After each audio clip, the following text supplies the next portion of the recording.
જી, આજે quality mark award દ્વારા અમારી સંસ્થા અમિત ફાઇબર ટેક્સપોર્ટની પસંદગી કરવામાં આવી છે. એમાં મયુર મકણી, અમિતભાઈ ટીકે, હેમાલી, રમેશભાઈ ટીકે જેવા કલાકારો આ સંસ્થા સાથે સંકળાયેલા છે અને વન્યજીવો માટેની કે પ્રકૃતિ માટેની કે વાઇલ્ડલાઇફ સાથે સંકળાયેલી કળાનું સર્જન અમે લગભગ 20 વર્ષથી વધુથી કરી રહ્યા છીએ.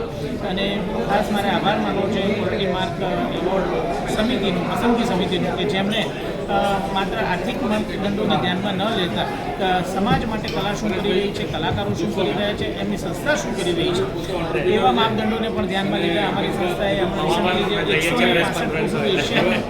નહીં પણ વર્લ્ડનું લાર્જેસ્ટ એશિયાટિક લાયન્સ સ્કલ્પચરનું શિલ્પ બનાવ્યું અને વર્લ્ડ રેકોર્ડમાં પણ નોંધ થઈ.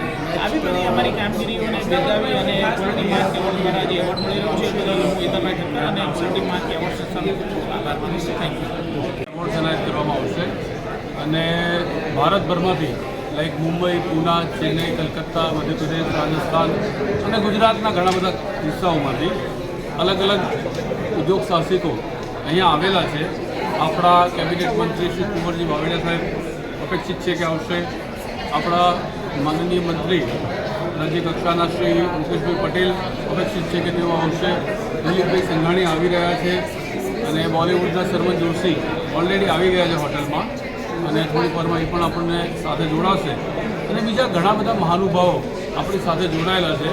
અમારી સાથે અત્યારે મયુરભાઈ છે. મયુરભાઈ ખૂબ જાણીતો ચહેરો અને ખૂબ સારા બિઝનેસમેન છે. મયુરભાઈની બીજી જે તરફ છે એ ખૂબ સુંદર છે કે જેમાં એક ખૂબ સારા શિલ્પકાર કલ્ચરનું ખૂબ મોટું અને ખૂબ સારું કામ કરે છે. તો મયુરભાઈ પણ આજના એક વિજર છે. મયુરભાઈ, ક્વોલિટી માર્ક દ્વારા આ 14મો એવોર્ડ ફંક્શન છે. એટલે કે 14 વર્ષ પહેલાં આપણા રાજ્યમાં ને રાજ્ય દ્વારા દેશને દીવાદાંડી સ્વરૂપ માર્ગદર્શન મળે, પ્રોત્સાહન મળે. આ પ્રવૃત્તિમાં સ્વૈચ્છિક સંસ્થાઓ દ્વારા પણ જોડાઈ શકાય અને રાષ્ટ્રીય આર્થિક સમૃદ્ધિને સલામતી બનાવવા માટે આજે જે વડાપ્રધાન કહે છે મેક ઇન ઇન્ડિયા, આજે ગઈકાલે જ હજુ સ્વદેશીની વાત કરીને આંતરરાષ્ટ્રીય કક્ષાએ ટ્રમ્પ દ્વારા ટેરિફ વધારીને ભારતને આર્થિક રીતે દબાવવાનો જે પ્રયાસ થઈ રહ્યો છે એને પહેલાં ચાઇના દ્વારા આવા પ્રયાસો થયા. એ પ્રયાસોની સામે આવા એવોર્ડના માધ્યમથી નાના મોટા ઉદ્યોગ સાહસિકોને પ્રોત્સાહિત કરીને, મદદ કરીને એક રાષ્ટ્રીય સેવા બજાવવાનું કામ ક્વોલિટી માર્ક જ્યારે કરી રહ્યું છે ત્યારે એ બિરદાવવા જેવું છે. મને લાગે છે કે આ ક્વોલિટી માર્કના માધ્યમથી સીધી રાષ્ટ્રીય સેવા અનેક રીતે આપણે ઓળખીએ છીએ. દેશની આર્થિક સમૃદ્ધિ અને સલામતી માટે નવ ઉદ્યોગ સાહસિકોને પ્રોત્સાહન અને માર્ગદર્શન અને મદદ કરવી એ પણ એક મોટી સેવા છે અને ક્વોલિટી માર્ક એ દિશામાં ખૂબ સારું કામ કરી રહ્યું છે.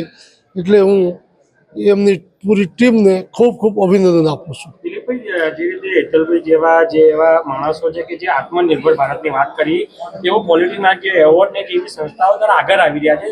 નરેન્દ્ર મોદી પણ ગઈકાલે જ્યારે અમદાવાદમાં ત્યારે એમણે કીધું કે સ્વદેશી બનોને જે ક્વોલિટીમાં જે સુધાર લાવો. તો આપના માધ્યમથી, આપ મીડિયાના માધ્યમથી જે કંપનીઓ છે તે કંપનીઓને શું કહેવા માંગો છો? ક્વોલિટીમાં જે સુધાર લાવવાની વાત PM સાહેબે ગઈકાલે કરી, તેના માટેનો કોઈ ખાસ સંદેશ? એક મિનિટ, સાહેબ સંદેશો આપે છે એ પહેલાં એક વાત મીડિયા સમક્ષ હું રજૂ કરવા માગું છું. 2014માં ક્વોલિટી માર્ક ટ્રસ્ટ દ્વારા ક્વોલિટી માર્ક એવોર્ડની શરૂઆત થઈ. મને પ્રધાનમંત્રી નરેન્દ્રભાઈ મોદીએ અમદાવાદમાં ક્વોલિટી અંગે વાત કરી, એનો ઉલ્લેખ થઈ રહ્યો છે. આપણે ત્યાં ક્વોન્ટિટીની હરીફાઈ થઈ રહી છે.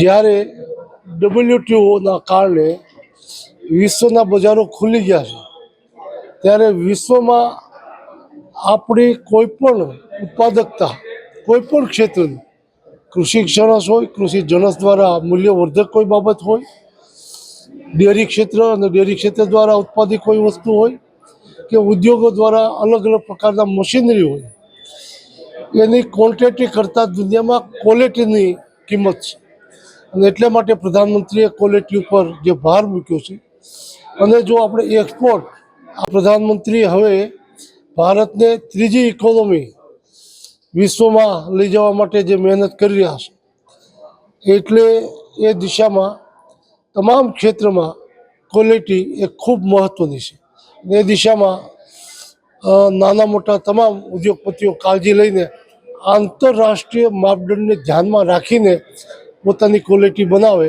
પોતાની ચીજવસ્તુઓ બનાવે અને જરૂર હોય ત્યાં જે દેશમાં જે જરૂરત હોય ત્યાં નિકાસ કરે તો આપણા દેશમાં ઊંડિયામણ કામીને દુનિયાને પડકાર આપવા માટે પ્રધાનમંત્રીએ જે નેમ લીધી છે એ રાષ્ટ્રીય સેવા ગણાશે.